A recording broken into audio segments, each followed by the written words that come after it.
ima akan lukunya kandil ngai tha ang se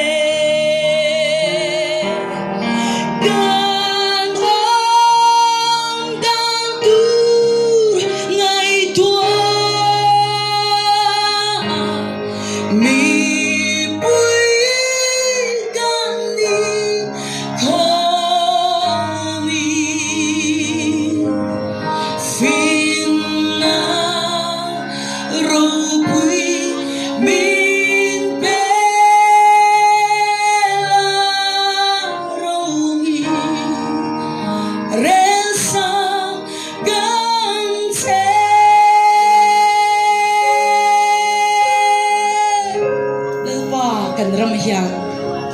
thil ro pui le chuan tur in na kan nei wa